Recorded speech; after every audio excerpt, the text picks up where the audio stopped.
Am I on? There we go. Oh, he's on. Oh, we're on. We're most definitely on. We're here at First Horizon Park battling through some technical difficulties, but welcome into Main Street Sports Today, presented by the Tennessee Orthopedic Alliance of Columbia. I'm Maurice Patton. This guy is the hero of the day, Wade Neely, who, in addition to co hosting, has been handling all of the technical stuff to get us on the air here in the Lee Company studio that is First Horizon Park. Welcome to the show. Appreciate y'all hanging out with us through these troublesome times. Wade? Troublesome for us only, in the grand scheme of things. Hopefully, nobody else, struggling too bad. Everybody's just Hopefully nobody's struggling as bad as we are. Yeah, everybody's getting dialed in. It's Thursday. We're here at the ballpark, getting ready for another big weekend. Final weekend in the month of July as we get ready to get cranked up. Absolutely. We got a good show in the next hour. At the top of the next hour, as a matter of fact, we will be joined by 12-year Major League veteran Nick Swisher, who will be here to talk about Home Run Derby X. It's a Major League Baseball initiative, I guess, and they will be playing here on August 31st, and Nick will be telling us more about that when he joins us again at the top of the hour. In our next segment, which is coming up here very shortly, we will be joined by Summit Wrestling coach Pete Miller, who was part of a contingent that went out to Fargo, North Dakota here earlier this month to compete nationally, and looking forward to getting some insight from him on that. We'll be talking little Braves, very little Braves, more Astros, little college football, and some Titans. And it's Throwback Thursday. We will be throwing it back to one of our more recent favorite segments, so stay tuned for that. But again, Wade's kind of catching his breath over here, so while he does that, Mark, let's go ahead and give folks real quick yesterday's results and today's schedule on the rundown. This is the rundown. Baseball scores from yesterday in what was supposed to be a doubleheader. The Reds down host Atlanta 9-4. Second game was rained out. Houston Astros with an 8-1 victory over the Oakland Athletics on the road. Right here at First Horizon Park, it was the Nashville Sounds with a 5-3 victory over the Charlotte Knights. Today, 6:10 first pitch at Citi Field as the Atlanta Braves travel to the Big Apple, taking on the New York Mets. Again, that's a 6:10 start local time. You can see it on the MLB Network. You can also see it on Bally Sports Southeast. And here at 6:35, the Sounds will continue their 6-game series against the Charlotte Knights. Those two have split the first 2 games of this series. So that's your rundown. This is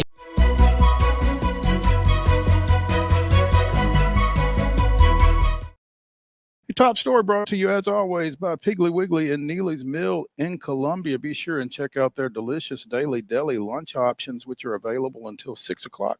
Also, their hand-cut meats and everything is cost plus 10% at the cash register. Piggly Wiggly, Neely's Mill, Columbia, bringing you our top story. And the Titans continuing to add pieces as they try to recover from last year's debacle. At practice this morning, the second day of preseason camp, were longtime Titans offensive lineman Corey Levin and former Denver Broncos, former Missouri standout Shane Ray. And Ray is a particularly interesting addition for the Titans in that the 23rd overall pick by Denver in 2015 has not played in the NFL since 2018. Played in 2021 and 22 in Canada, was on the Buffalo Bills practice squad last year, never got up, but does have 14 career sacks. So, I mean, if he can, help you on the edge, you can never have too many edge rushers. But it's interesting that Levin is back as well, a 2017 Titans draft pick, came back in 2021 and has been with the team for the past 3 years.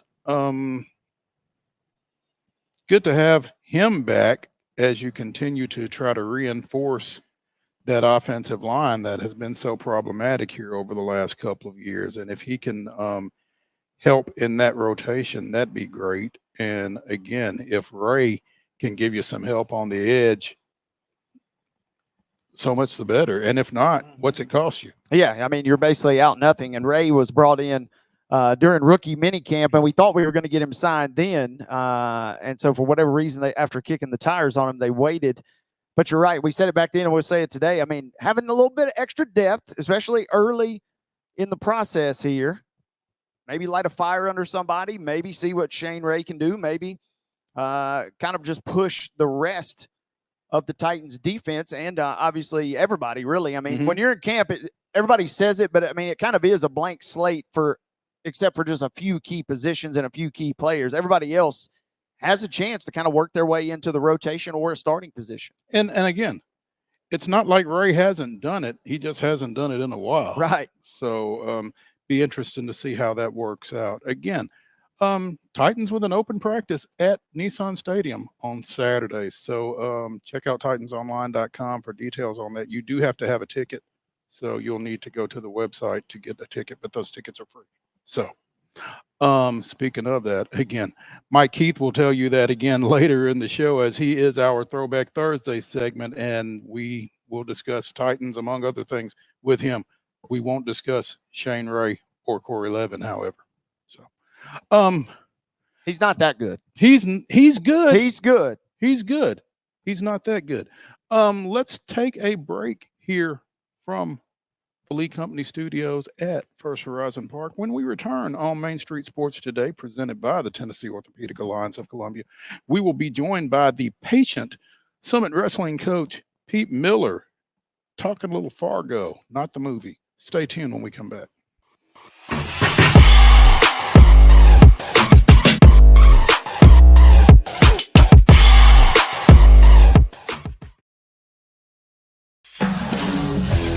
We thrive under the lights.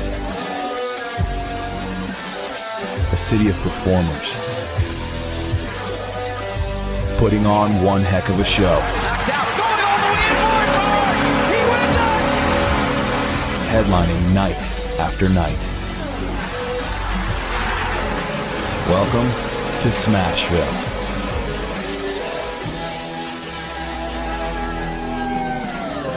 Whether you're an athlete or a weekend warrior, when it comes to your performance, don't settle for anything less than excellence. We're proud to announce that Mid-Tennessee Bone and Joint Clinic is now Tennessee Orthopedic Alliance of Columbia, where we are redefining sports medicine and orthopedics. Tennessee Orthopedic Alliance's team of expert sports medicine physicians understands the unique demands of your body. TOA Columbia specializes in personalized orthopedic care, offering state-of-the-art treatments for everything from sports injuries to joint replacements. Learn more at toacolumbia.com. Custom Stone Handler supplies over 600 distributors and suppliers with quality stone products. Along with River Stone, we produce and distribute over 100 building, landscape, and other bulk products. Our goal is to provide quality products, service, and partnerships to ensure our customers' success. We firmly believe that the measure of any person or company is how they treat other people and customers. Give them a call at 931-490-4990 or visit CustomStonehandlers.com. Nashville Sounds Baseball is back in Hit City for the 2024 season.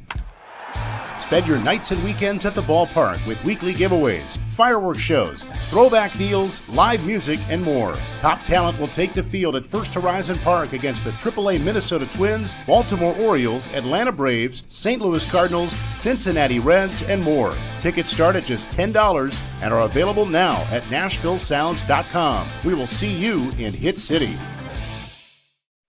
With Lee Company technology, the best handymen are hands-off. Lee Company techs have been using visual findings and other smart technology tools for years to add transparency and virtually take customers along. You see what we see, whether we're in a crawl space or on a roof. With Lee Company, technology helps us help you, no matter what's happening in the world or at your house.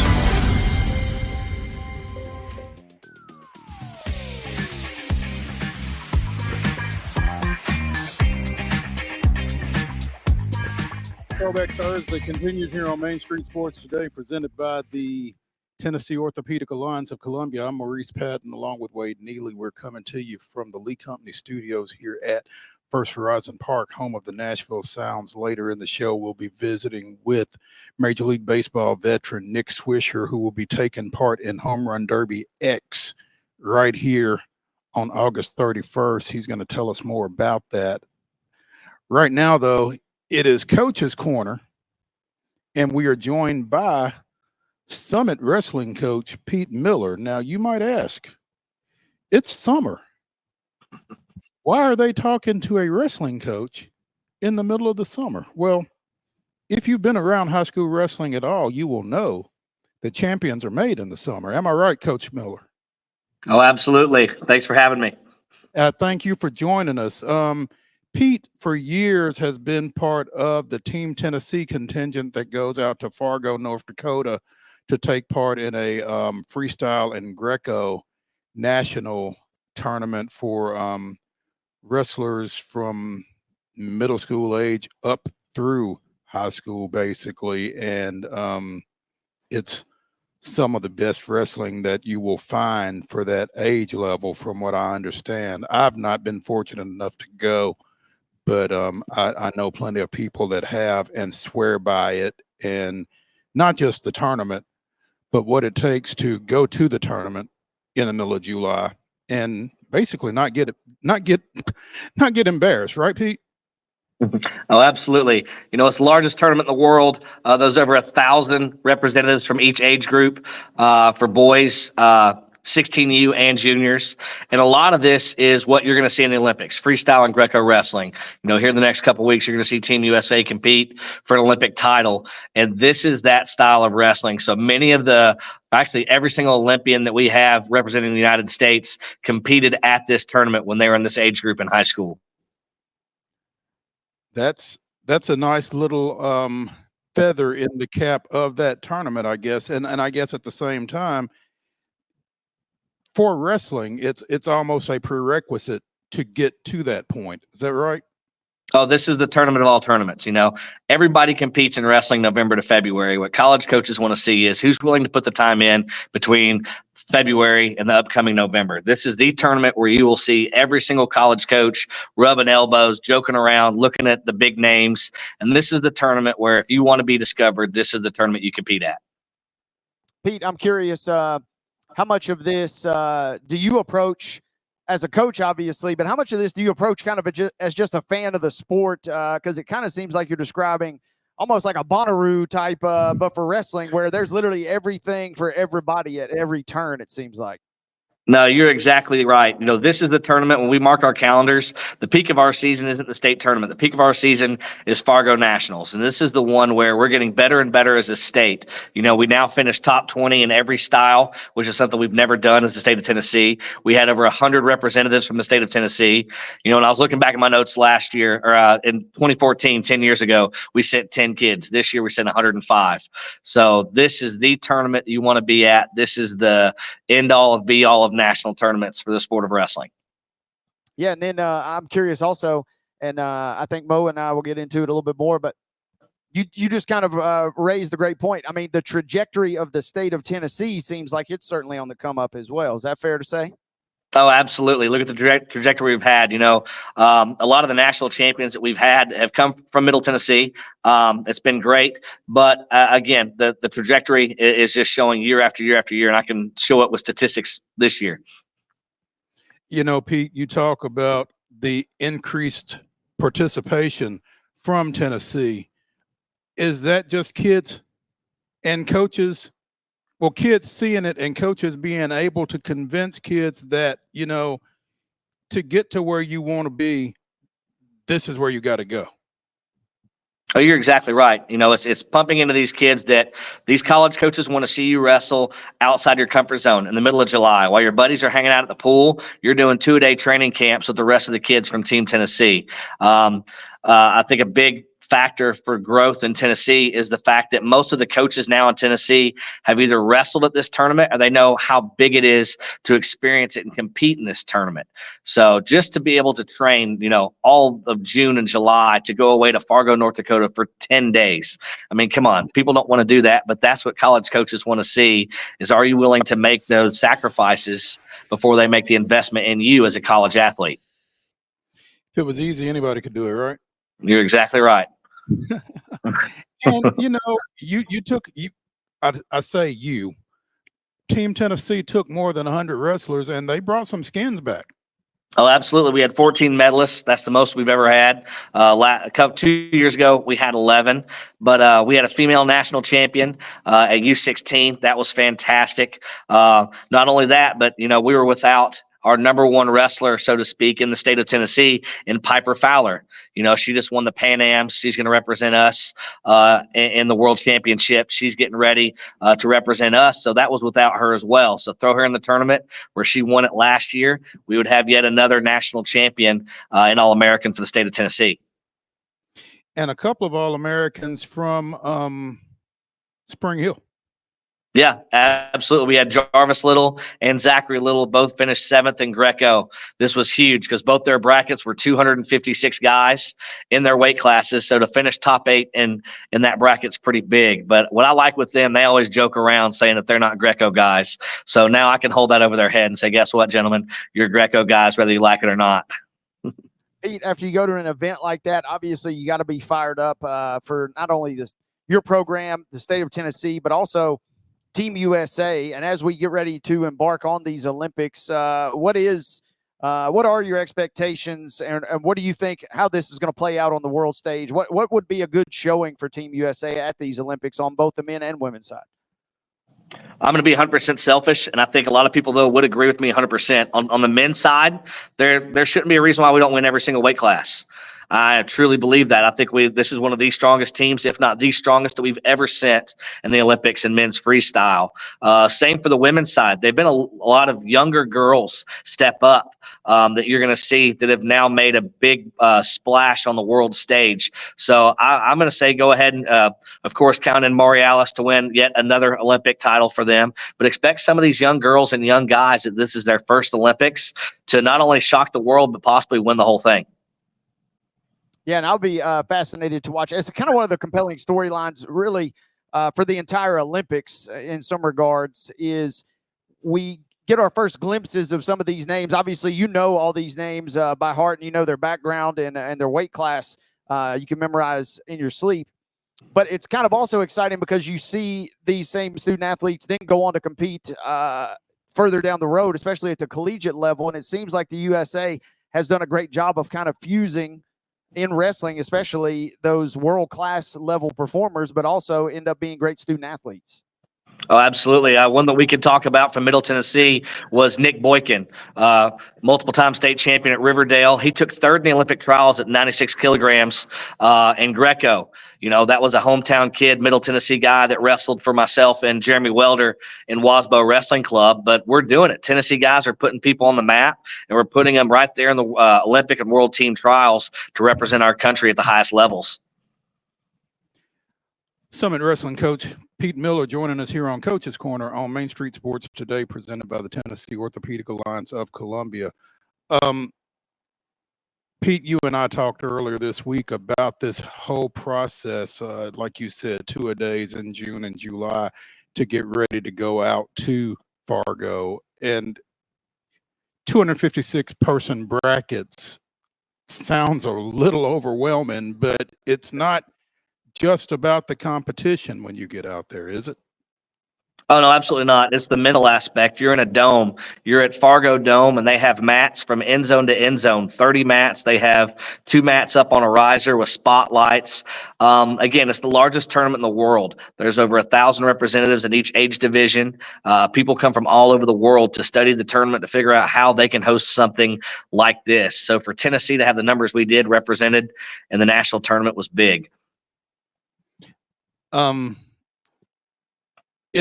It's got to be a tough sell, I would think. Again, for all of the reasons that you've enumerated, getting folks to do this when their friends are at the beach and they want to be at the beach. But when you can bring back a couple of All-Americans like a Jarvis and a Zachary Little, I would imagine it makes it a little bit of an easier sell going forward. Oh, it's definitely not easy. It's a very large expense on the families. It's a long time away from family. So those that do make it, it is a sacrifice, but it's something that we hope to reap the benefits later. And like I said, if you want to wrestle in college, this is the tournament that college coaches want to see you perform at. This is something that you don't just decide 2 weeks out, hey, I think I want to go wrestle at the national tournament. This is something that we put on our schedules back last August. We've been training for it. You get mentally prepared for it. We start fundraising for it. But what we also have is we kind of have some stepping stones. We have a freestyle or a Tennessee State tournament for freestyle and Greco. And I kind of tell my wrestlers, hey, if you place top 4 at this, we can move on to the regionals. The regionals is all the Southeast United States. You place top 4 at the regionals, we definitely have a chance to go and do some damage at the national tournament. So there are some stepping stones, but there are also a lot of sacrifices. So I'm very grateful for all the families that allowed their wrestlers to compete at the tournament this year.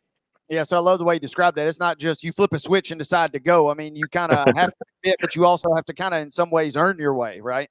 No, you're absolutely right. No, last year, McTorrey decided at the last minute that he wanted to go, but he found out real quick that it takes a whole lot more. But, you know, he got the experience. He went out there and competed, and he realized to himself that he can compete with the toughest kids in the country, even at a 2 weeks notice. That's a daunting thought right there. Well, you got to know this kid. He's a beast. You got high motor. I'm assuming this kid is different. I mean, athlete. He's different genetically. He's different mentally. That kid's different. So, you know, we've talked about your two guys, Zachary and Jarvis Little, the latter going to Appalachian State this season. Talk about some other guys that our listeners might be familiar with. I know Kyle Nielsen from Spring Hill went out there. You took Darian Vera from Spring Hill out there with Spartan Wrestling Club. Some other local names that went out there and competed. Yeah, I mean, those two names especially, I think it's awesome for them representing Spring Hill High School. That's a fairly new program, but for them to be able to have representation at the national tournament was absolutely huge. Kyle drew the number 1 seed of the tournament first round that happened to not only be the number 1 seed, but a defending Pan Am champion. So he had a really tough draw going out there. The same for Darian. Darian had a tough draw, but again, it's not always about the results. It's about the preparation you put in to get ready for this tournament, so that you can kind of get your mindset for the next year. You know, the tournaments that used to be kind of big in your mind aren't so big anymore. So for me, it's the process and the mindset that you can take back from this was huge. But not only that, we've had a lot of studs that went out this year that didn't place in freestyle. You know, we've had Kaysen Roark, who's ranked in the country. He was a couple matches away from being All-American. You know, Summit High School state champion Braden Leach, ranked nationally. He went out there and was a couple matches away. But again, this is the tournament where everybody that wants to be discovered as a top tier wrestler and be ranked in the country and be seen by those Division I coaches, this is the tournament you go to. And you take something away from going out there, like you said. I mean, competing in a situation where there are 30 mats on the floor. When you come back, as you said, to the Ag Expo and the 12 mats that they've got out there for the state tournament, it's a little less daunting, I guess. Oh, no, you're exactly right. But even for the coaches, some of the coaches get overwhelmed, and I just tell them, hey, you got to take it in. You got to break it down. This is the same size mats that we use back home. You got to, you know, cut the arena in half, break it down, help these kids get zoned in, because we as the coaches sometimes can get overwhelmed. So you take a measuring tape out there like Norman Dale and Hoosiers? Oh, absolutely. You better believe it. Pete Miller, Summit Wrestling coach, joining us here on Coach's Corner on Main Street Sports Today, presented by the Tennessee Orthopedic Alliance of Columbia. Pete, before we let you go, what's the countdown? Oh, for baby girl? Mm-hmm. Oh, yeah. So due date is Tuesday.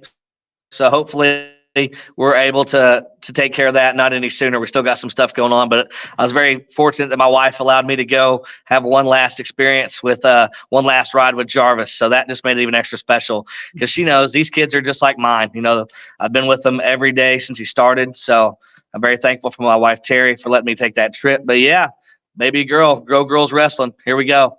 Ready or not. Baby girl to go with Kale, as in Sanderson. Yep. The older Miller, just to tell you what type of family we're dealing with here. But Pete, we appreciate it, man. Thanks for coming on with us, and look forward to catching up with you. Thank you so much. I appreciate it. Go Braves. Thank you, Pete. Thank you. Hey, when we come back here on Main Street Sports today, speaking of the Braves, let's talk a little bit about them after we return to the Lee Company studio from this break.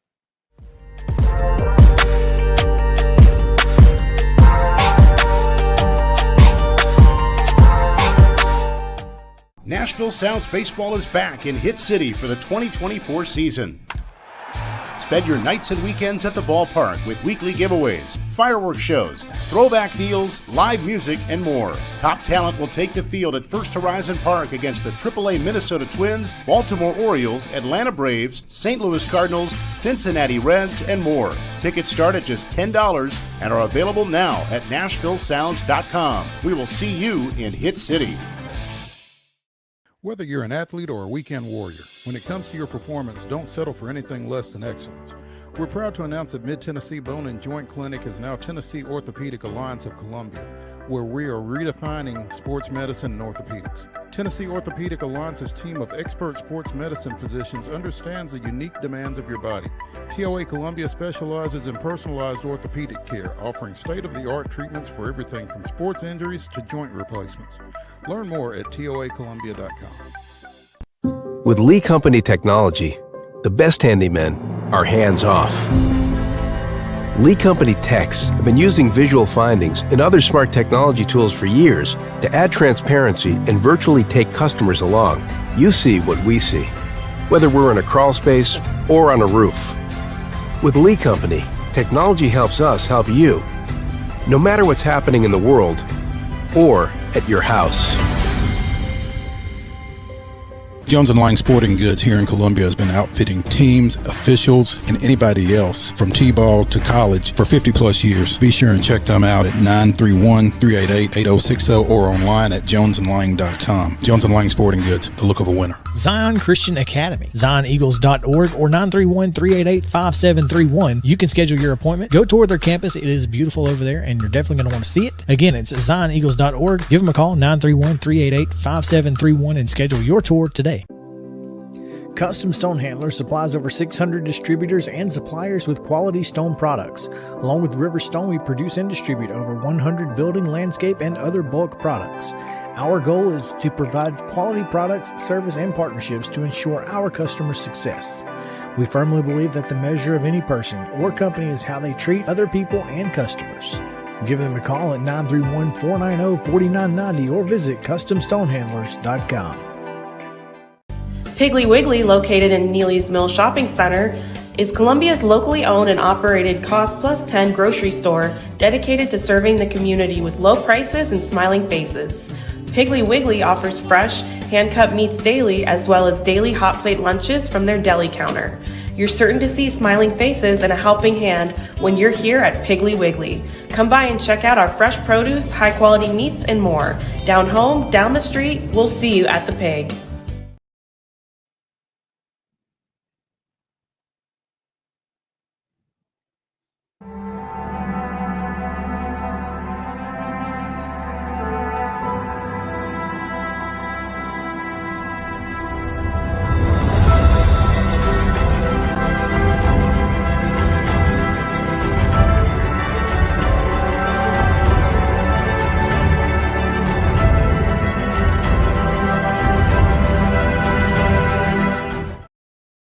July 25th, 1992, Pittsburgh's Danny Jackson and Bob Patterson combined to hold Atlanta to one hit.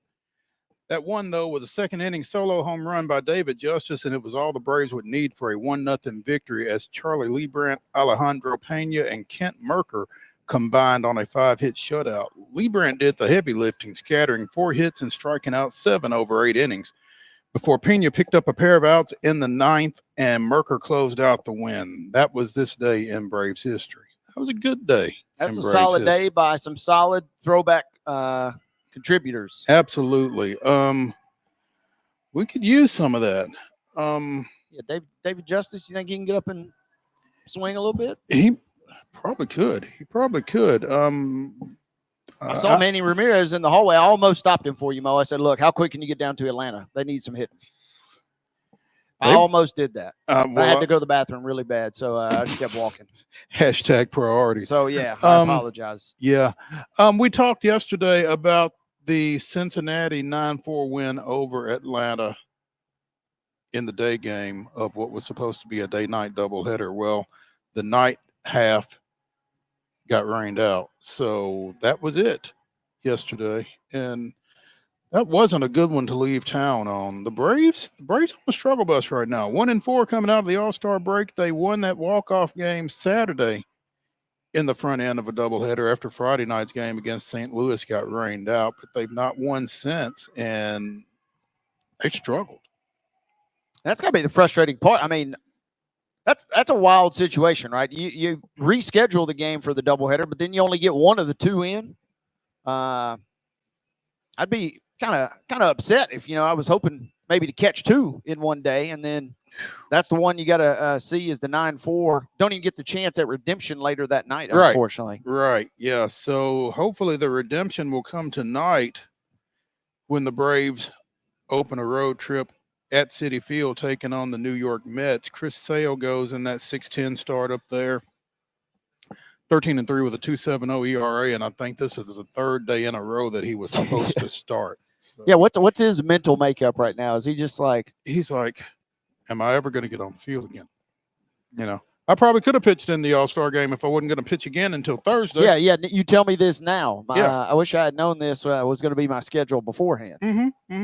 Luis Severino, 7-3 with a 3.58 goes for the Mets. The Braves will have the services of, speaking of baby number 2, Austin Riley coming back from paternity leave for the Braves tonight. The Braves will also have in the bullpen Daysbel Hernandez back up from Gwinnett as they made a couple of roster moves.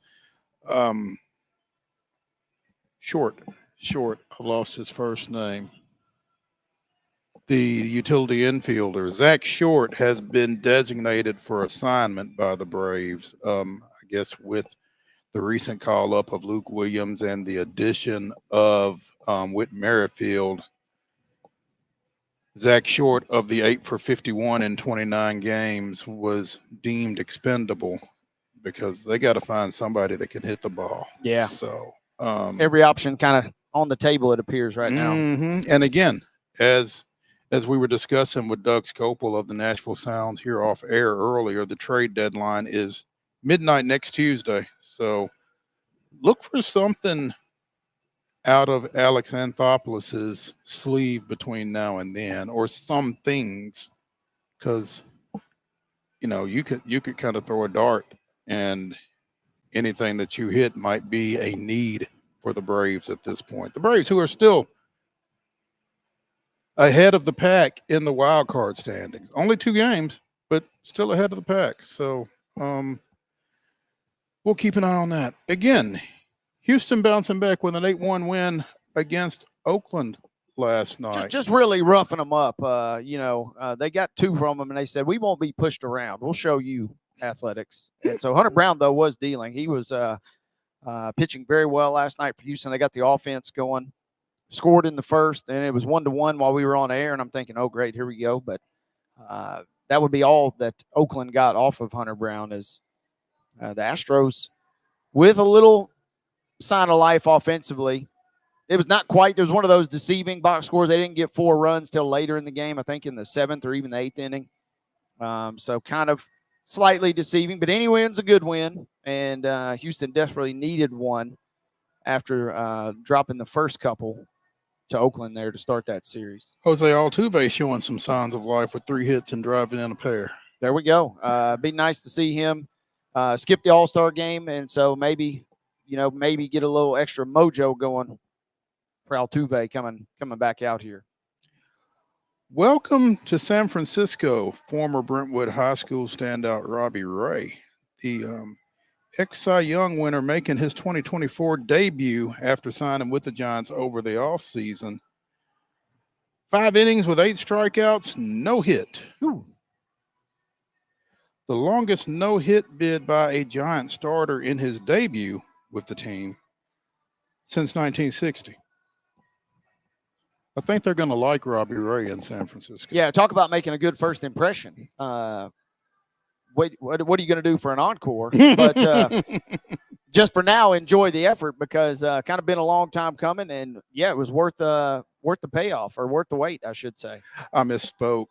He did not sign as a free agent. He was traded by Seattle to the Giants as he was coming off of May 2023 Tommy John surgery. So started rehabbing in June. Walked a couple of guys, threw a couple of wild pitches in the first, gave up a run, but was locked down from there. Faced the minimum 12 batters over the final 4 innings of his work, threw 86 pitches before leaving the game. So, again, San Francisco picking up Robbie Ray over the offseason signing Blake Snell, the reigning National League Cy Young Award winner. Ray won the Cy Young in 2021.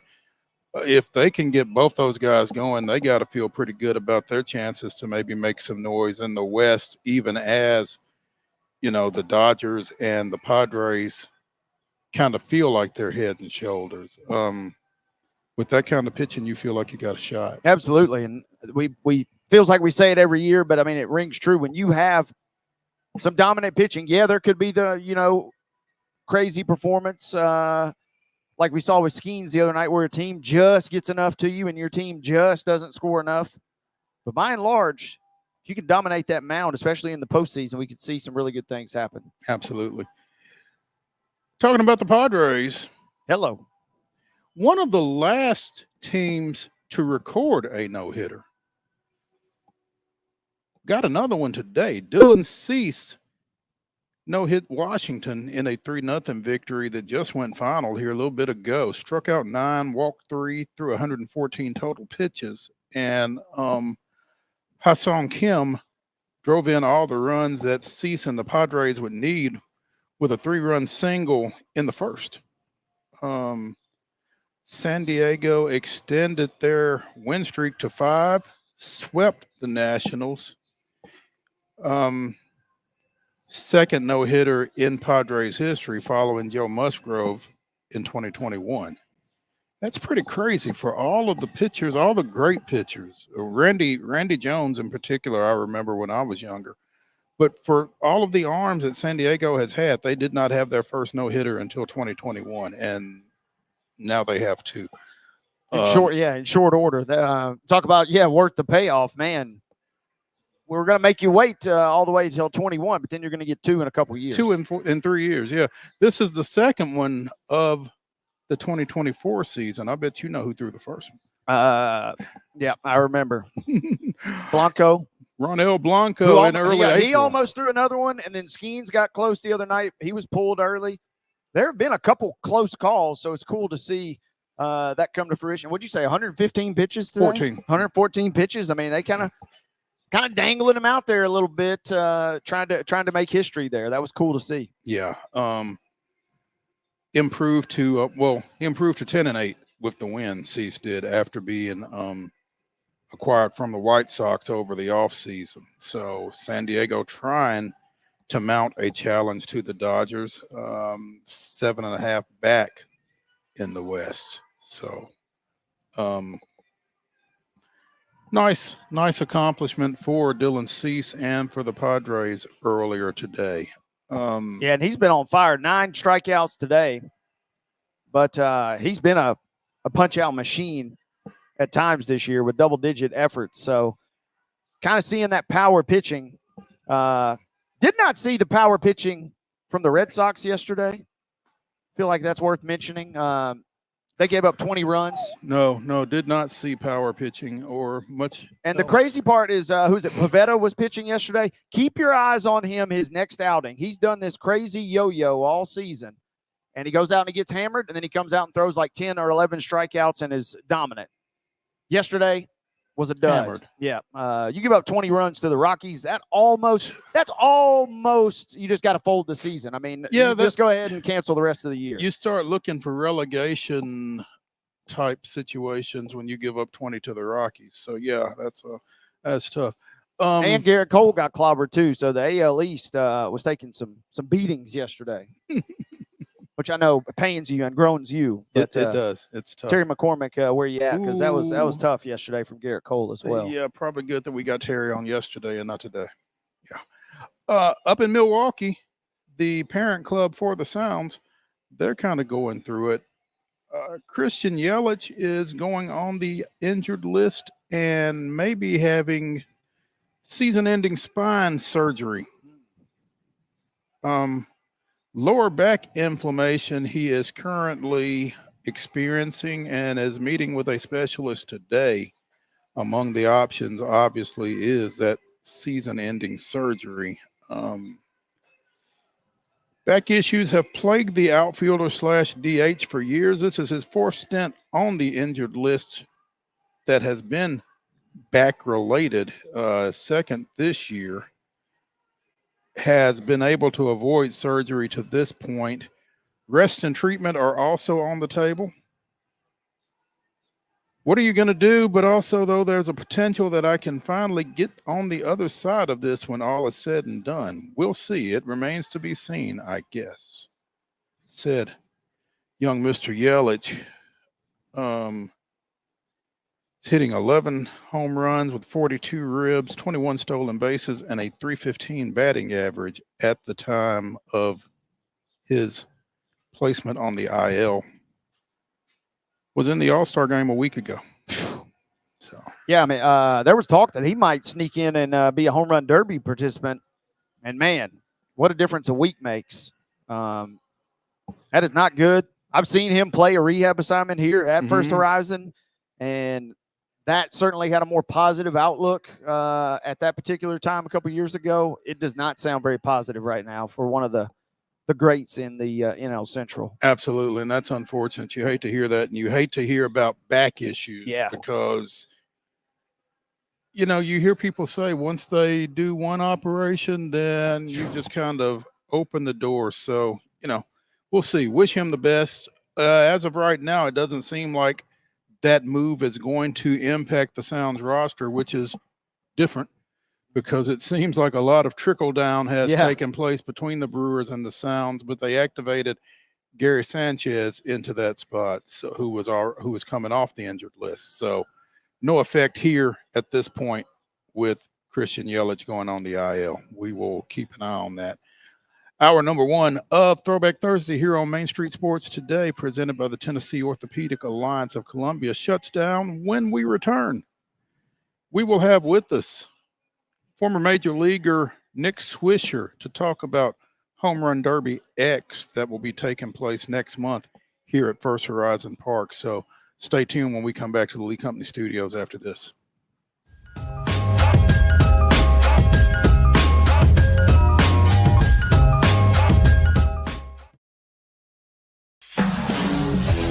We thrive under the lights. A city of performers. Putting on one heck of a show. Headlining night after night. Welcome to Smashville.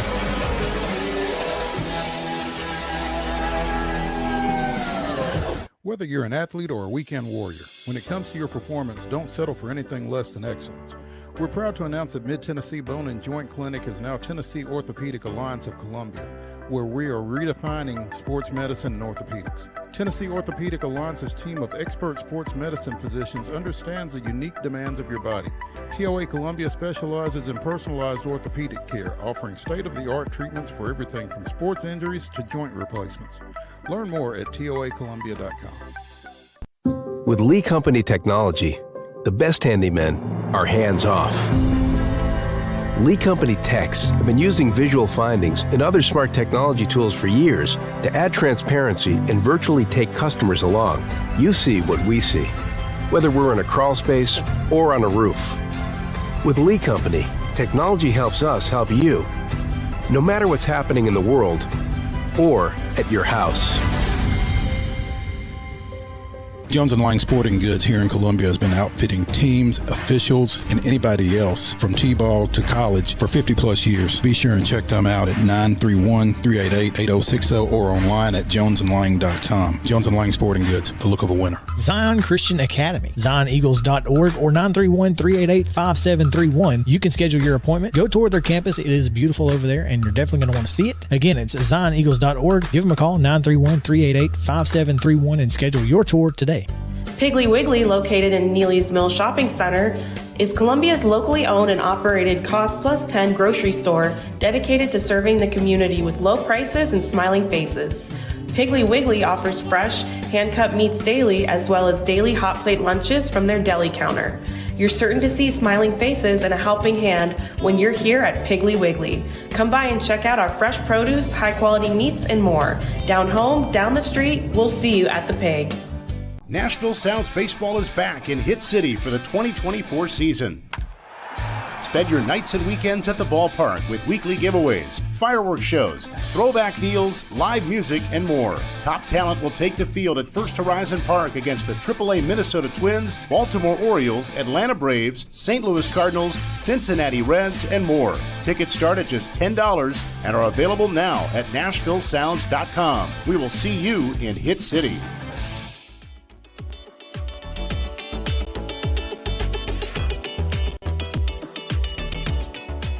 Throwback Thursday continues here on Main Street Sports Today, presented by the Tennessee Orthopedic Alliance of Columbia. I'm Maurice Patton, along with Wade Neely, and the man in the middle is Major League Baseball veteran Nick Swisher, who spent 12 seasons with the Oakland Athletics, the Chicago White Sox, the New York Yankees, the Cleveland Indians, and, of course, the Atlanta Braves. Oh, yeah.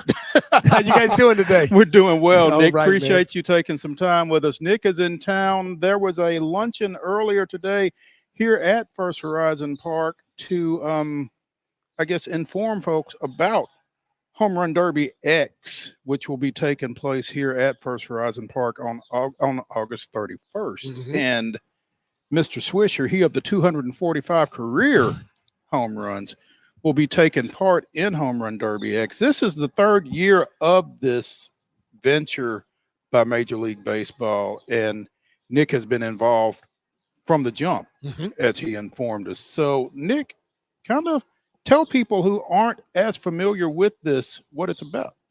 Sure. At the end of the day, I mean, I guess the difference between Home Run Derby and Home Run Derby X is Home Run Derby X is a 3-on-3 co-ed offensive and defensive home run showcase.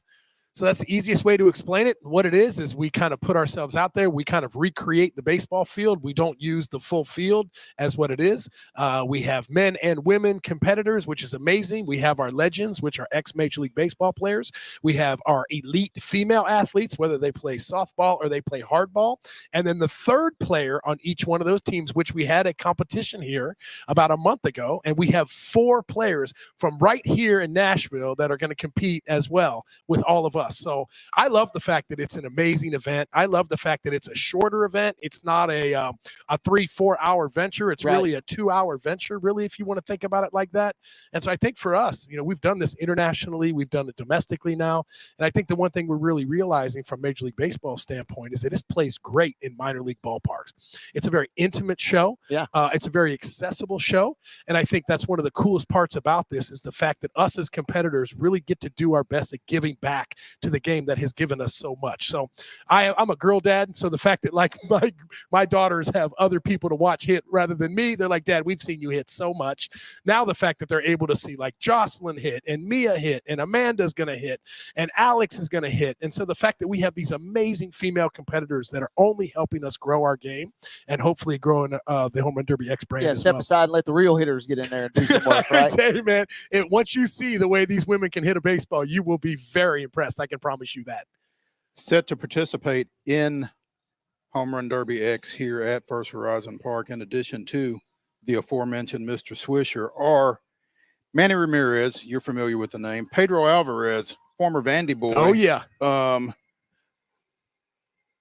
Hall of Famer, or should be for sure, Andrew Jones. Yep.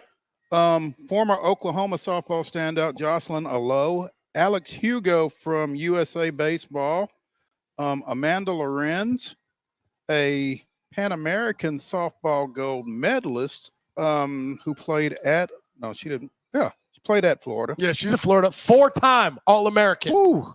Amanda Lorenz. That's pretty strong. That's what I'm saying. Don't be coming up in here with just 2 All-Americans. Yeah, no, we need 4.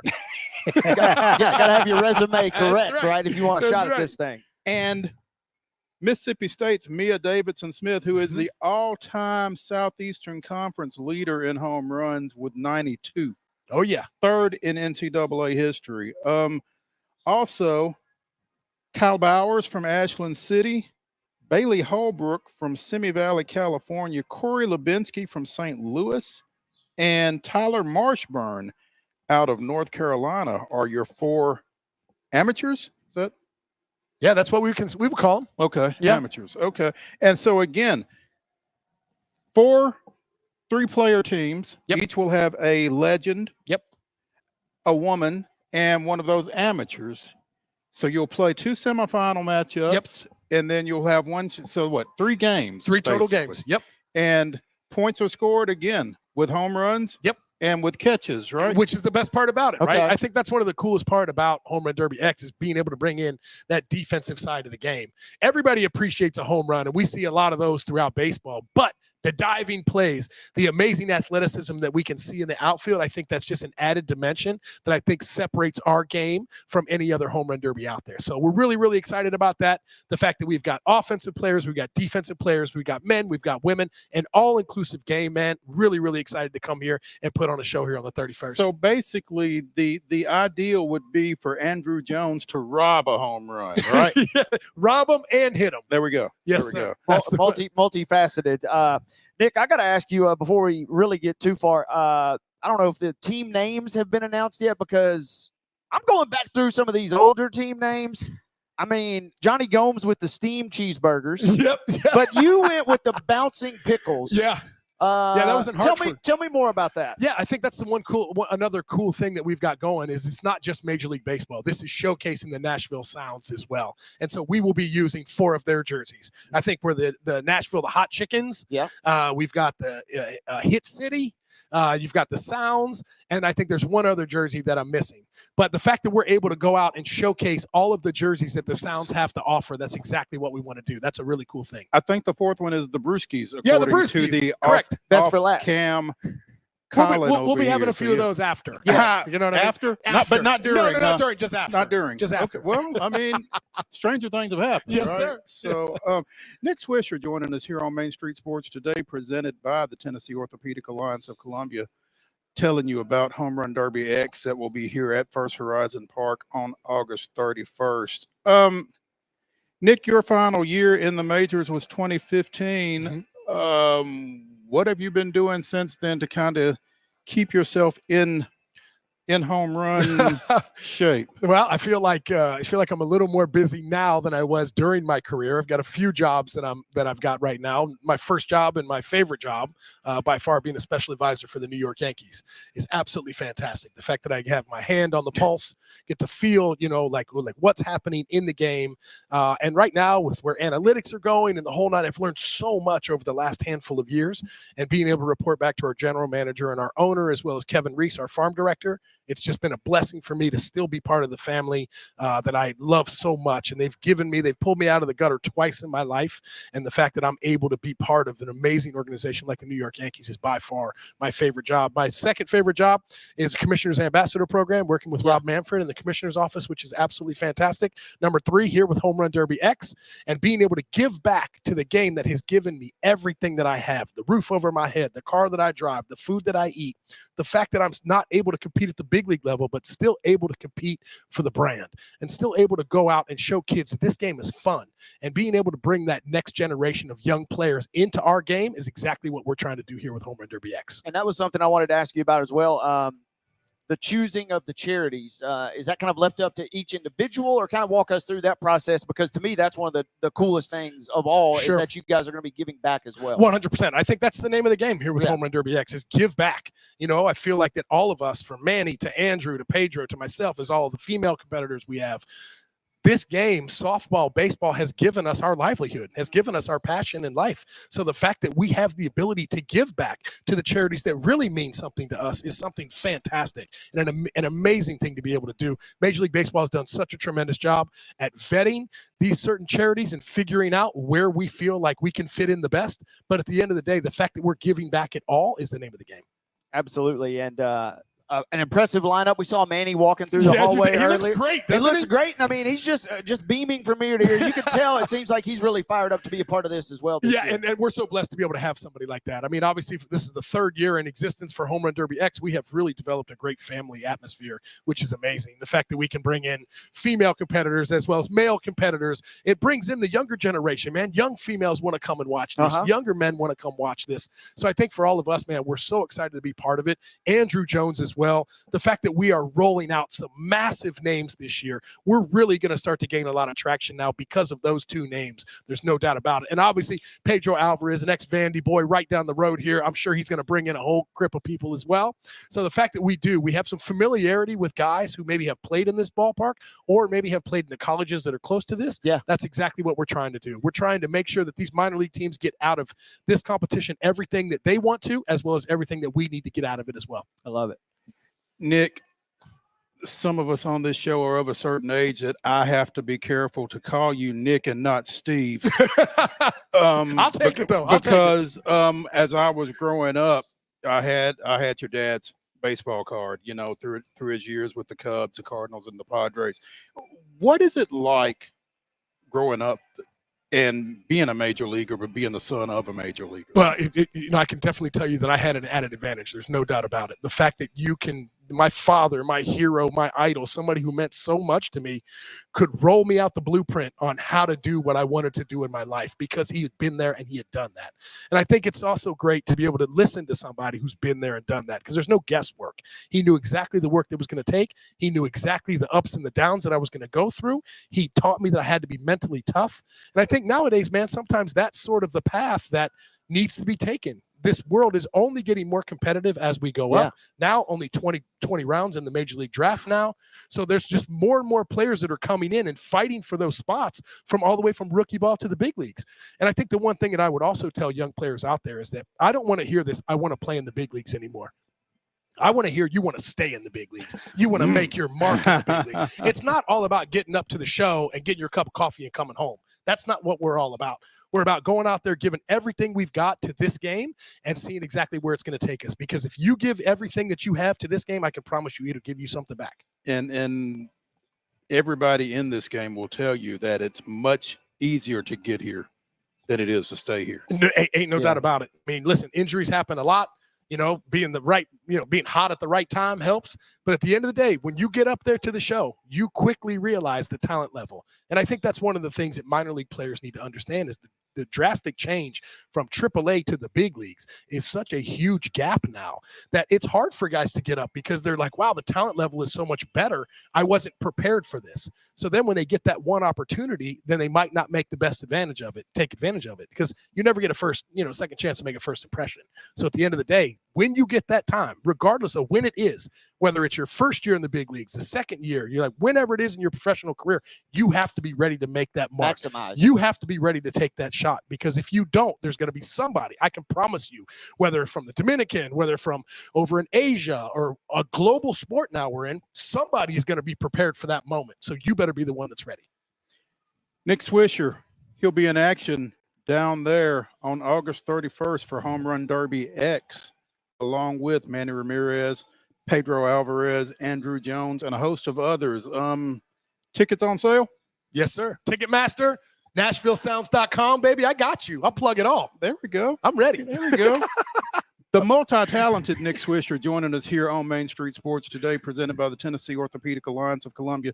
Nick, we appreciate it. 100%, man. It's a pleasure to meet you guys. Can't wait to see you guys on the 31st, man. Sounds good. Sound like a plan? That works. That works. You can get us in. Huh? You know a guy, right? He's got a guy for you. Okay, awesome. Sounds good. When we come back, it's Throwback Thursday. We'll be throwing it back to a recent visit with the VOT, Mike Keith.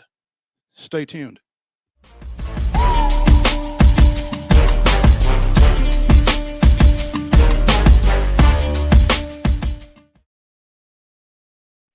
With Lee Company technology, the best handymen are hands-off. Lee Company techs have been using visual findings and other smart technology tools for years to add transparency and virtually take customers along.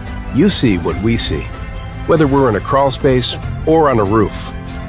With Lee Company, technology helps us help you, no matter what's happening in the world or at your house. Piggly Wiggly, located in Neely's Mill Shopping Center, is Columbia's locally owned and operated Cost Plus 10 grocery store dedicated to serving the community with low prices and smiling faces. Piggly Wiggly offers fresh, hand-cut meats daily as well as daily hot plate lunches from their deli counter. You're certain to see smiling faces and a helping hand when you're here at Piggly Wiggly. Come by and check out our fresh produce, high-quality meats, and more. Down home, down the street, we'll see you at the Pig. Whether you're an athlete or a weekend warrior, when it comes to your performance, don't settle for anything less than excellence. We're proud to announce that Mid-Tennessee Bone and Joint Clinic is now Tennessee Orthopedic Alliance of Columbia, where we are redefining sports medicine and orthopedics. Tennessee Orthopedic Alliance's team of expert sports medicine physicians understands the unique demands of your body. TOA Columbia specializes in personalized orthopedic care, offering state-of-the-art treatments for everything from sports injuries to joint replacements. Learn more at toacolumbia.com. Custom Stone Handler supplies over 600 distributors and suppliers with quality stone products. Along with River Stone, we produce and distribute over 100 building, landscape, and other bulk products. Our goal is to provide quality products, service, and partnerships to ensure our customers' success. We firmly believe that the measure of any person or company is how they treat other people and customers. Give them a call at 931-490-4990 or visit CustomStonehandlers.com. We're now joined by the VOT, the voice of the Tennessee Titans, Mike Keith. Mike, you had any good barbecue lately? Yes. I went to Memphis on Friday, so I've definitely had some good barbecue. That's for certain. I know you did. I saw your tweet actually from Pollard's Barbecue, which I was unfamiliar with, but I'm sure they got a bump or will get a bump from people who have seen that tweet. The Pollard family, Titans running back Tony Pollard, that's right, are the proprietors of that eatery down there. How was it? It was really good. It was really, really not surprising. I mean, it's a lot of great barbecue in Memphis, and I haven't met much barbecue I didn't think was really good. I like it, most all of it. But it was especially good. I thought their ribs were top of the line. There are different points that I think Memphis ribs can be overrated sometimes, and these were underrated in terms of that line. It was a lot more rib than it was just seasoning or sort of gristle. I mean, a lot of times it's over. They do the whole massive amount of rub, and the rub's supposed to be the thing, and then the rib itself isn't really that good. This was their rub is excellent. Their sauce is excellent. I like a dry rib. That's where I really judge that. But if you can find a sauce that goes with it, that's really something else. You go to Kansas City, get that, it's like they put like 8 things of sauce on it. It's like, I don't want that, I don't want it all over. I feel like you're trying to cover something up if you're giving me a lot of sauce. Right, right. So, well, I mean, some people like that, but I just think that's And if you find a good dry rib, and then you can sort of give it just a little dunk of sauce to your heart's content, because the sauce is so good. Right. it was a good spot. They had fried bologna, which made me very happy. Yeah, made me very, very happy. I thought their chicken was really good too. They had what I consider a delicacy, barbecued spaghetti, which you can't find anywhere. And that's because the barbecue sauce has to be good enough that it can go with the spaghetti. Mm-hmm. So it was a good spot. I came away very happy. I don't think I ate dinner on Friday because I was so full from lunch. If I did, I just had something really small. Can't remember. It was great. Awesome. Solid review for sure, it sounds like. Not afraid. Yeah, not afraid to give it a big thumbs up. You know, if it weren't good, I just wouldn't have said anything. There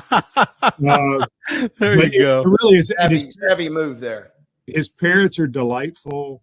They are so excited that he is part of our team now and coming up for practice on Saturday, which is our first open practice at the stadium in 5 years. And so we're really excited about that. You do need a ticket, by the way. You have to go online and get a ticket. Tickets are free, but they want to be able to make sure they know how many people they have in the house. But his folks are coming up for that. So are they bringing a care package with? You know, it's an interesting question. I asked them if they had planned to do tailgating, and they did not tailgate in Dallas because obviously Memphis to Dallas is a haul. Mm-hmm. But they think they are going to do some tailgating here in Nashville because it's only from where they are probably a 3-hour, 15-minute ride. Mm-hmm. Now, when they tailgate, I mean, they might not want to tailgate because they're cooking all the time anyway. I mean, that'll be interesting. Are they going to be charging a surcharge out there? Or how will that? So they're open on Sundays in Memphis. Pollard's Barbecue, which is on Elvis Presley Boulevard, it's open on Sundays. And I said, so what are you going to do? Because the whole family works there. I mean, it's really a thing, and you know, that's the wonderful thing about owning your own business, right? I guess you're constantly working. I wouldn't want to do it. So I said, so what do you do on game day? They go, oh, we close. I'm like, oh, okay. Well, that's, it's not like, well, we have to stick around. Nope, we're closed. Yep. Well, I would imagine folks understand. Mm-hmm. Yeah, sure. Yeah. Mike, so I guess after you had Pollard's on Friday, you didn't eat until the Sports Hall of Fame banquet on Saturday, right? That's about right. Yeah, that's about right. It was a long couple of days, no doubt. I was in East Tennessee yesterday, so I was kind of moving around a little bit over the last 3 days. But Saturday was the stay-at-home day, and it turned out we were at the Omni with the Tennessee Sports Hall of Fame, which Brad Willis does an amazing job putting together. And the dinner, it turned out to be a really, really wonderful night overall. I think people were kind of blown away by the number of different sports that were represented throughout the inductees. It was really quite amazing. One of the more interesting groups that we've ever had in terms of coming from all different spectrums of sport. Yeah, and that's what I'm curious, Mike, is who kind of stole the show in your mind? Because talk about a diverse class.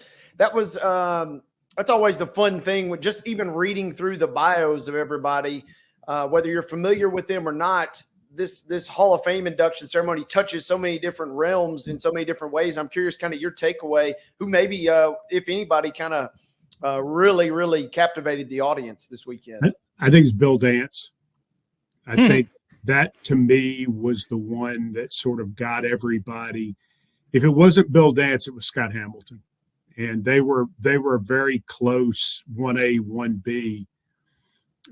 The other thing that was really interesting too, so they had a legacy award. So we do honors and then we do inductees. Mm-hmm. And Bill Dance was actually the Tennessean of the year, and he's already an inductee. He's already in. So he was good in that role. Scott Hamilton was an inductee, but the legacy award went to White Station High School, and it was for their basketball teams through 2000 through 2004. They played nearly 200 games in those seasons and lost a grand total of 12. It was Dave Bradshaw back then, right? Dave Bradshaw was there. Yeah. He was there that night, and they played they had the 15-player rotation. So they would go 5 in, 5 in, 5 in. One of their teams, the high score, averaged like 9.4 points per game. And I remember those teams vividly. And so they brought 130 people with them. Wow. So nobody got to speak from that group, or else we'd still be there. But, they came up and they were presented, and it was quite amazing. I saw a tweet over the weekend, Mike, referencing Todd Helton's induction into the Baseball Hall of Fame. So I guess it was yesterday that I saw it, referencing Todd Helton's induction into the Baseball Hall of Fame.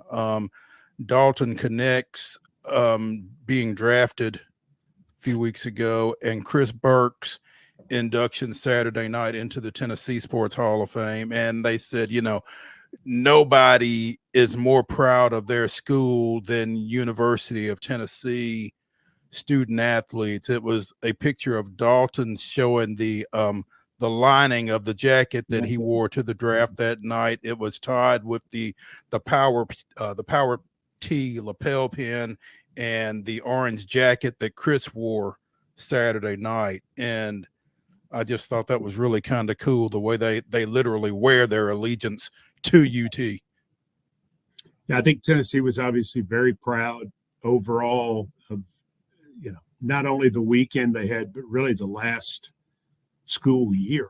Mm-hmm.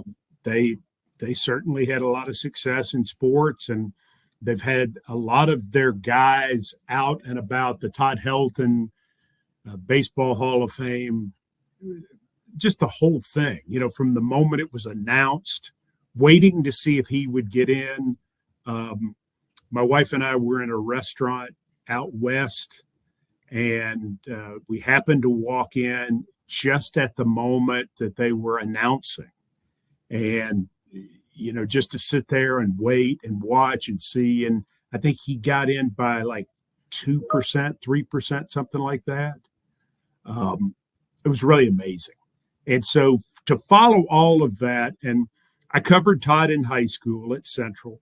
Mm-hmm. I did one of his football games when he was a freshman in high school. So followed him all the way up.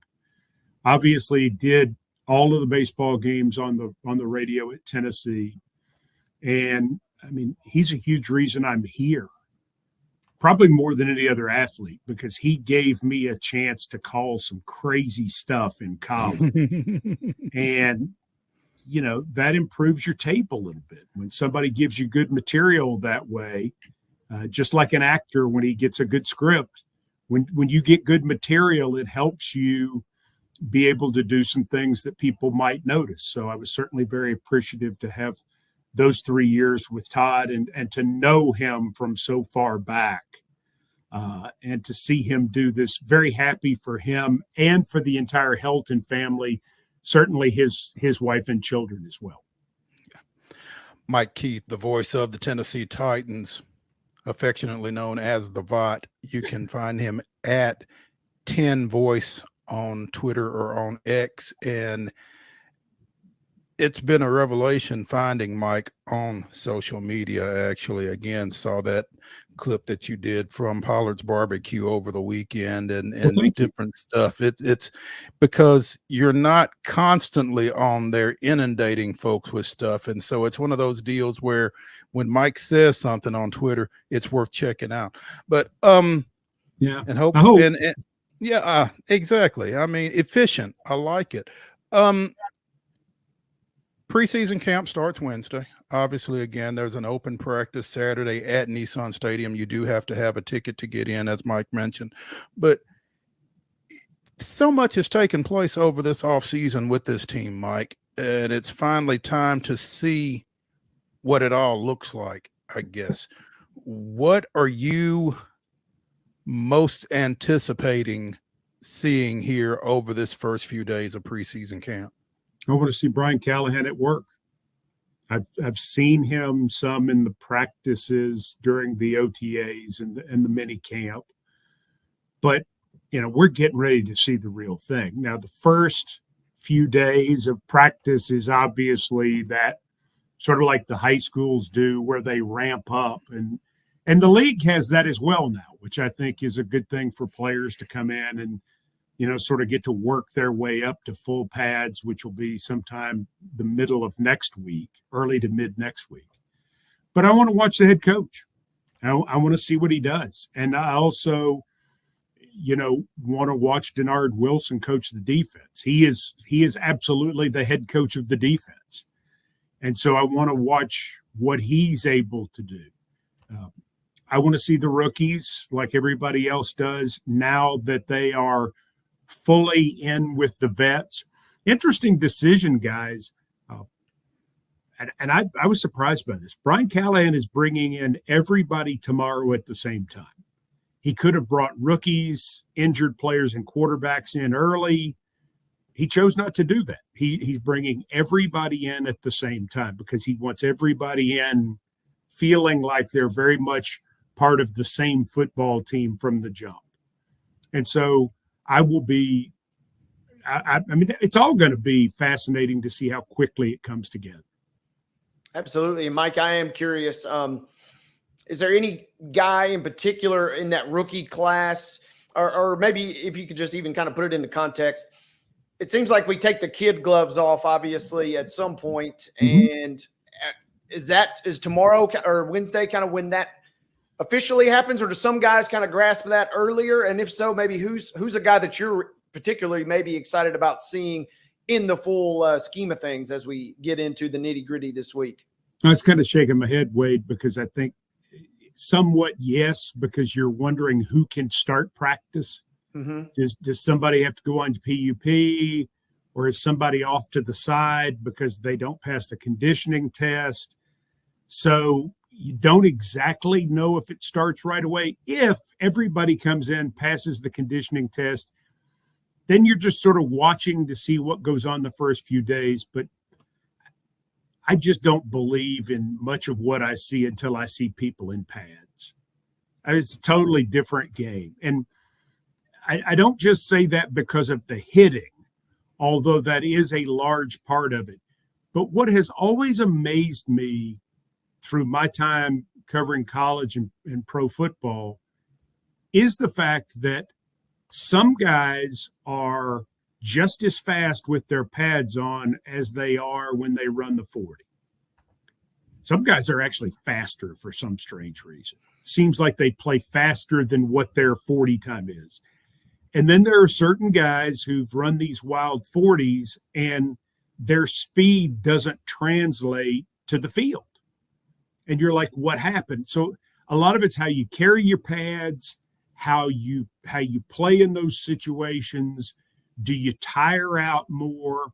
Some guys can just play.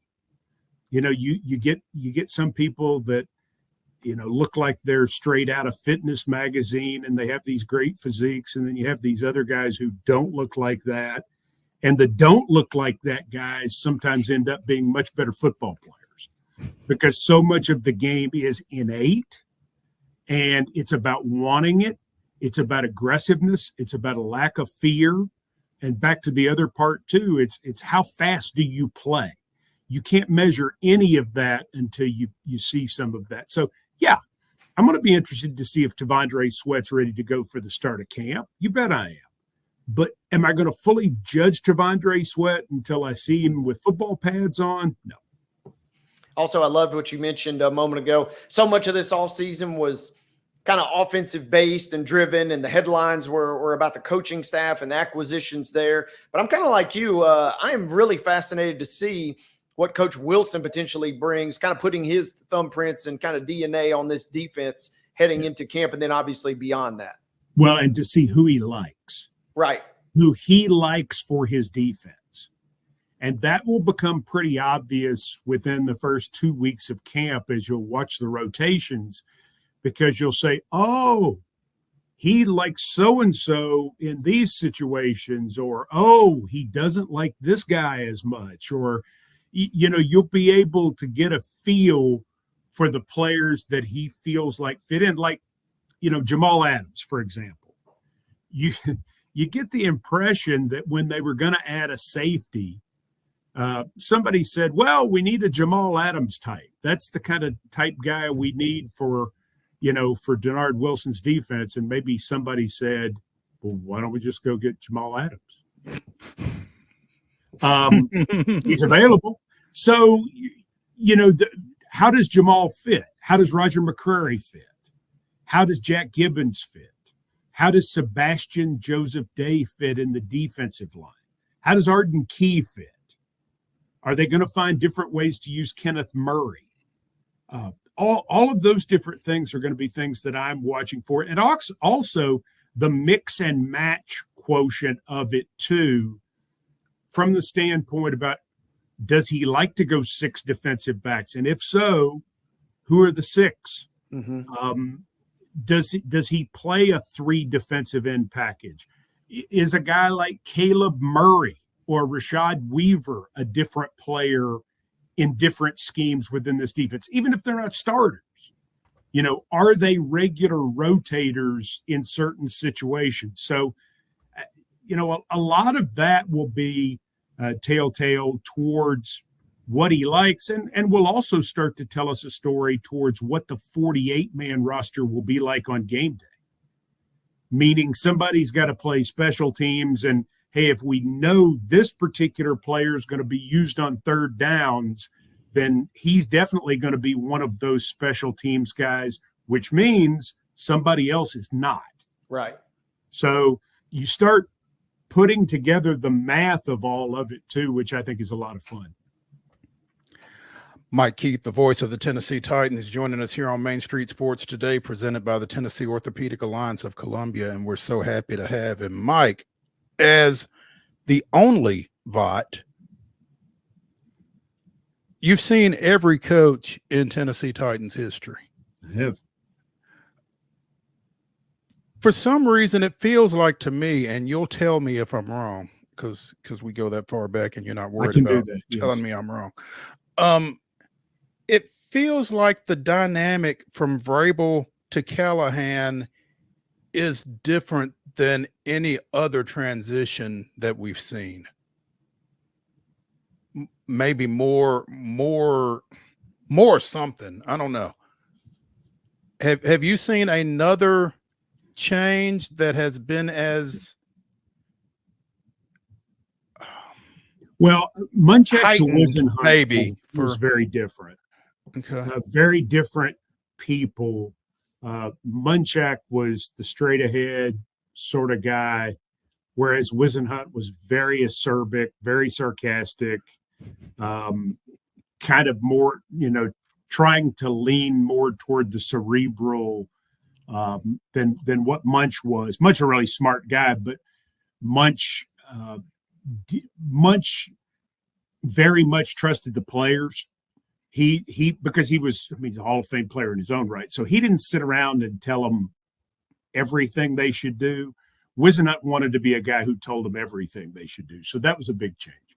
Mm-hmm. This one is a very different change in terms of football style, from the standpoint that Brian is very much going to coach the offense.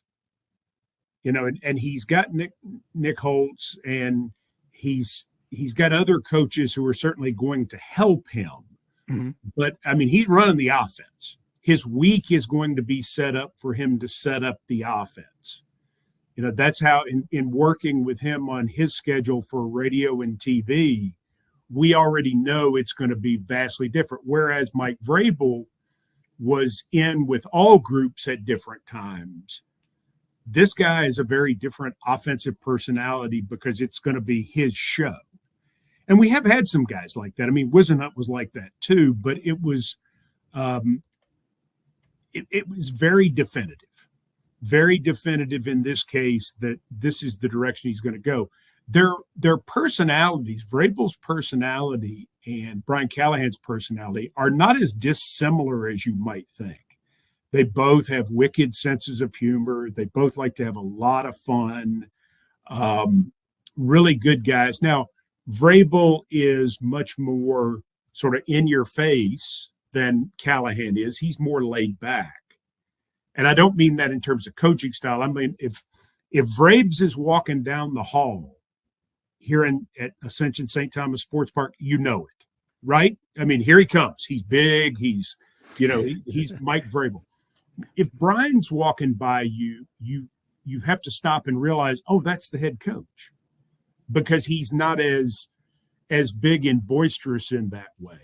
But I think, the guys had a lot of fun with Mike Vrabel, and they're already having a lot of fun with Brian Callahan too, which is the kind of thing that you want to be able to have with your head coach in the pros. I think I just don't think there's any other way to do it today. You have to treat them like men.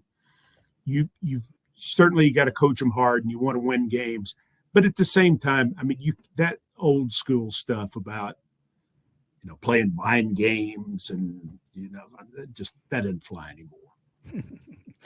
You mentioned passing by Vrabel in the hallways at Ascension St. Thomas Sports Park, and it made me go back to that thing after the hiring cycle where he didn't get a job because he was too physically imposing for some folks.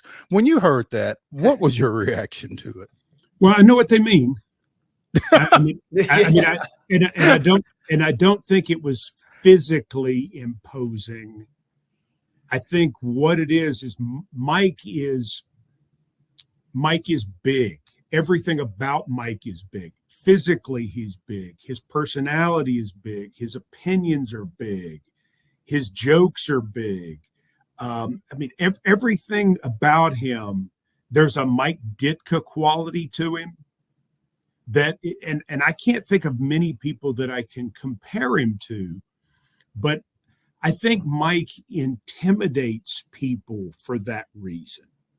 And I think more people, they're in the hiring cycle, they wanted less of that big personality and more of that guy who just sort of fit in with everything. I think that was a change that was in this hiring cycle. Now, do I think he gets hired in the next hiring cycle? You bet I do. Because somebody's going to go, who cares? I mean, he won 59 games. He did a pretty good job. He won back-to-back divisions, and he was NFL Coach of the Year for a reason, and all of those sorts of things.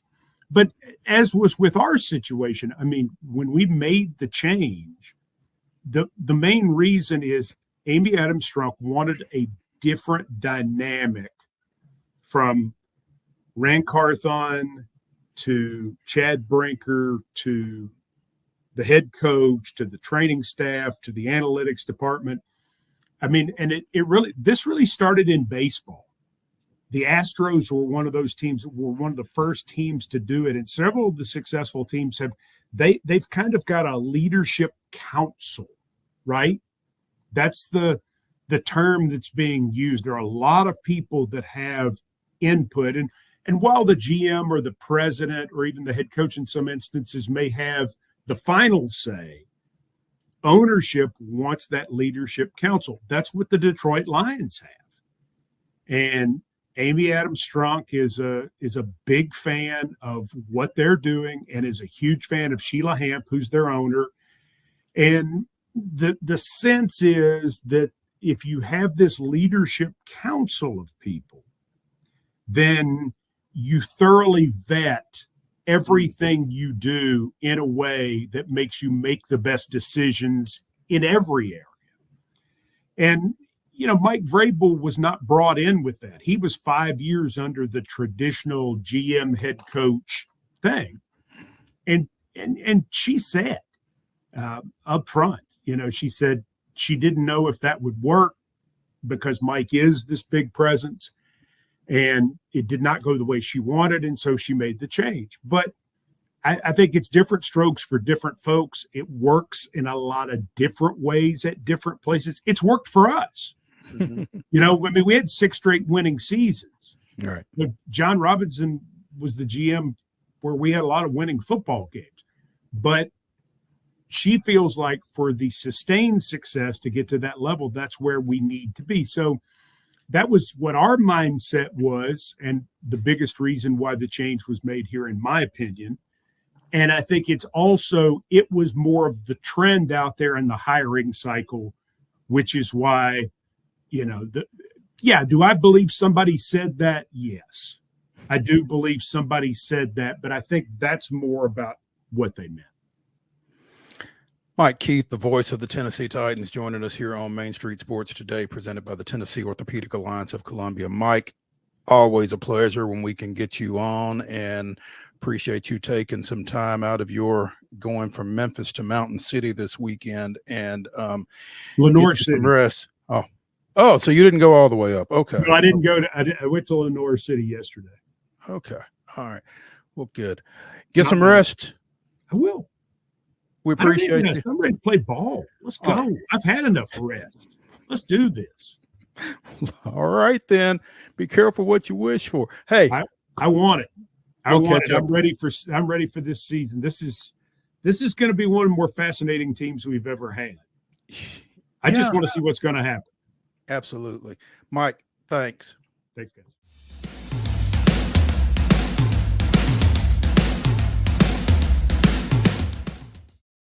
Welcome to Protein Snack Shop, your destination for healthy and delicious low-carb snacks. Our specialty lies in providing protein-packed desserts that are perfect for those following a keto diet. Our products are made with high-quality ingredients, ensuring that you can satisfy your cravings without compromising your health goals. From a variety of flavors and options to choose from, you can enjoy guilt-free snacking while staying on track with your fitness journey. Don't miss out on our limited time offer. Discover Protein Snack Shop today.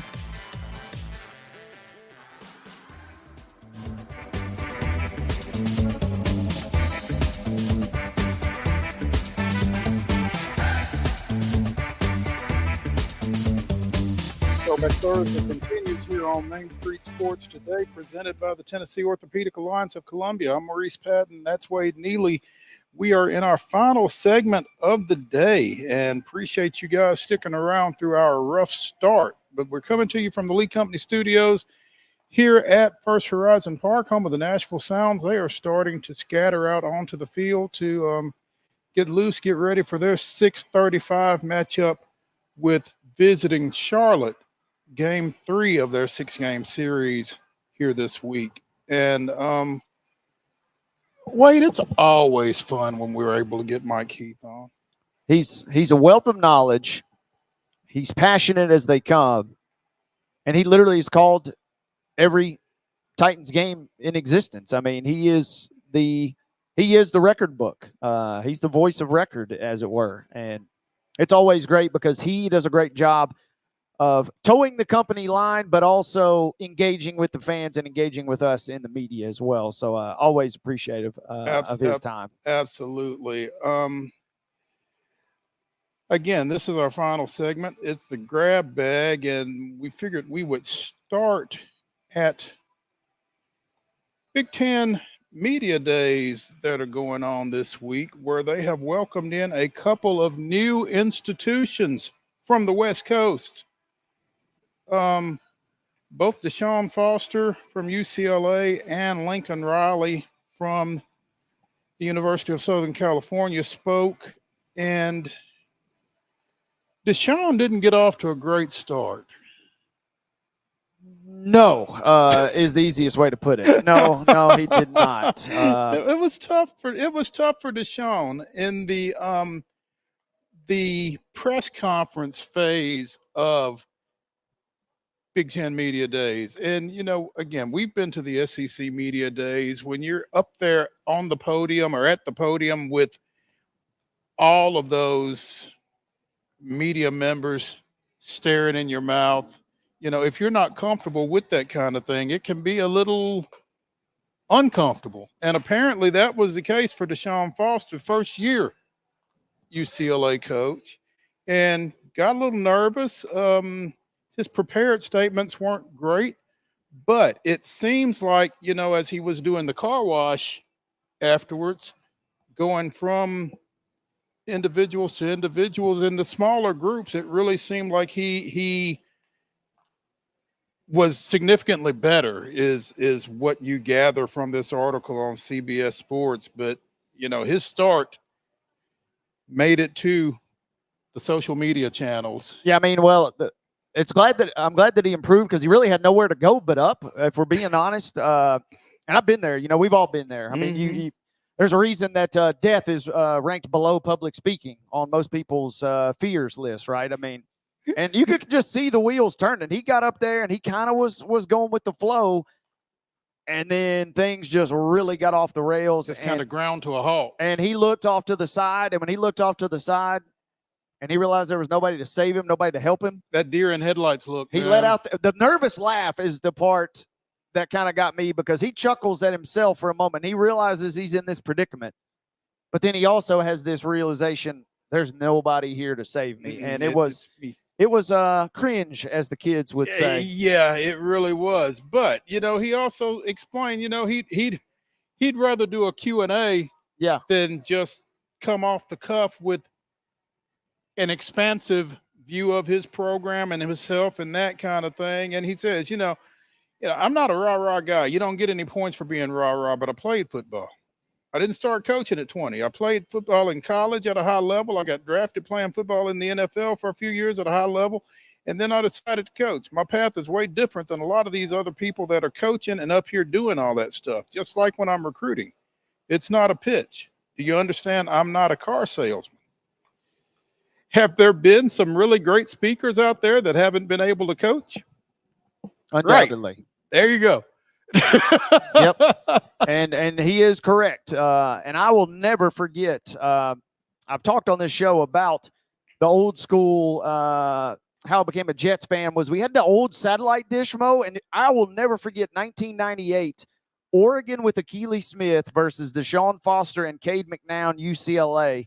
Game day was there. UCLA was right in the mix for the national championship that year. And I had to fine-tune that giant satellite dish out in the backyard, but I found an ABC. This is before, every game was on television. I found the game. I watched the game.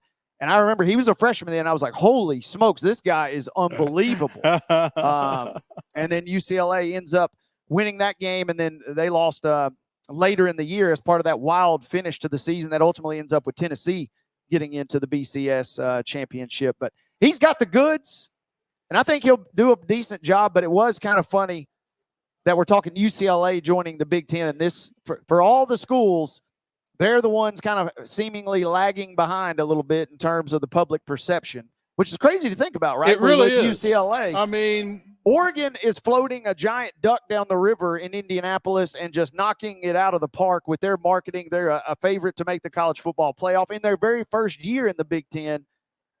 And optics-wise, with all due respect to Deshaun Foster, it was not a good look yesterday. But the good news is the games are not won and lost on optics. No doubt. So here's my question.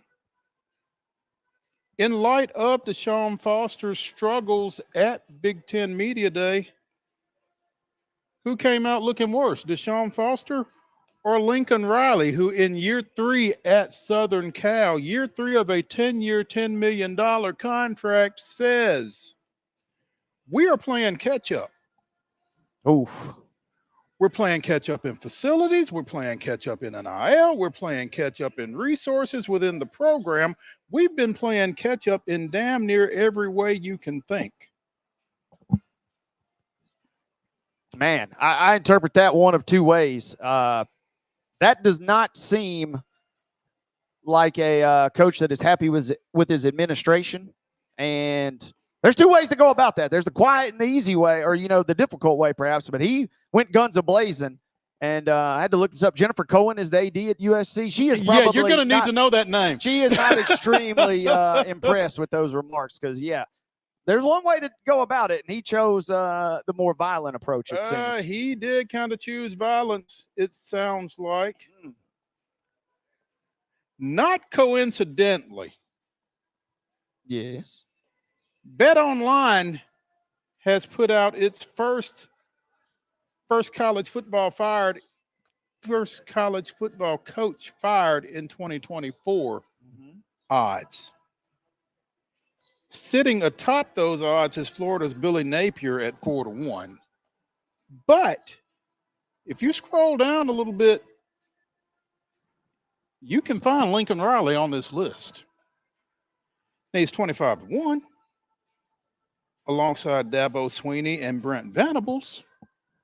If you're looking for some value, via one person's demise, that's maybe not a bad value pick, because it does feel like, and that's the crazy thing. The Big Ten is, obviously the home of the defending national champ, but they've got some really, really good teams, and that's in addition to the ones that are already come in. This league is going to be just wild, I think. And with the travel involved, man, it is going to be crazy. And I just don't know where USC in particular, obviously losing Caleb Williams, you're wondering, where do they fit in this equation? It may not be a very flashy year, and you wonder if that's enough to pull the plug, especially after you kind of ruffled the tail feathers early in the day or early in the season. And again, 10 years, $100 million contract. To whom much is given, much is expected. And you certainly don't want to hear in year 3, we're playing catch up. I said that he was alongside Dabo Sweeney and Brent Venables. Actually, Venables, who replaced Riley at Oklahoma, is 33-1. Sweeney and Riley are each listed at 25-1. Again,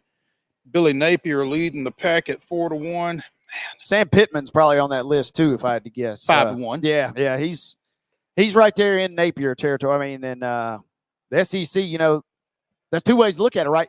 You sometimes want to be that first to market situation, and if it ain't going well, we've seen SEC programs in particular, they'll just pull the plug right there in the middle of the season. It feels like one of those two guys does not make it through the season, in my mind. And it was former Florida Athletics director Jeremy Foley who so famously said, that which must be done eventually should be done immediately. Oof. It is draw your own conclusions. Yeah. But yeah, Napier, Pittman, Mario Cristobal at 6-1, Dave Aranda at 7-1, Clark Lee, who about this time last year signed an extension, if you recall, it's 8-1. You've also got Shane Beamer from South Carolina on this list, and the aforementioned guys. Deion Sanders 50-1. I need longer than that. I don't think. And they won three games last year. They were horrible the year before. They were pretty bad last year. They're probably going to be, as a team, pretty bad again this year. How do you pull the plug at that point? I think you knew what you were getting. Yeah. And I think you knew what you were going to get, in terms of from the coaching position and on the field. I don't think that's very realistic, Deion. Yeah, I'm gonna need them to pump them numbers up before I get involved there. I'm not even sure why he's on this list. Ryan Day, who you were just talking to our guest Nick Swisher about, 12-1. And that is the funniest of all, because John Cooper, where you at? I mean, you can go 11-0 and you lose to Michigan that many times in a row. They're coming for you. And Vrabel was the real chic guy a couple of years ago. I think that moment has passed, but man, Day has no excuses this year. With a brand new, available with a new Michigan coach, with a loaded Ohio State offense coming back, with a loaded Ohio State defense coming back, and Chip Kelly involved. He's kind of ran out of excuses. Will it be enough? That's the crazy part. They could go 11-0 and lose that game. And we could be talking, and that's a guy who's only lost he's lost single-digit games, I think. He's like 80-9 or something crazy, but 3 of the losses have been in a row. I'm fascinated by Cincinnati coach Scott Satterfield being on this list at 14-1 because he beat the posse out the door at Louisville. And now he's under the gun at Cincinnati. So it'll be interesting to watch. College football is going to be interesting to watch. We're kind of getting geared towards that. We're going to be talking a lot more about that here over the coming weeks, obviously, as the season gets closer. So come back 2 o'clock tomorrow for Main Street Sports Today, presented by the Tennessee Orthopedic. See you then.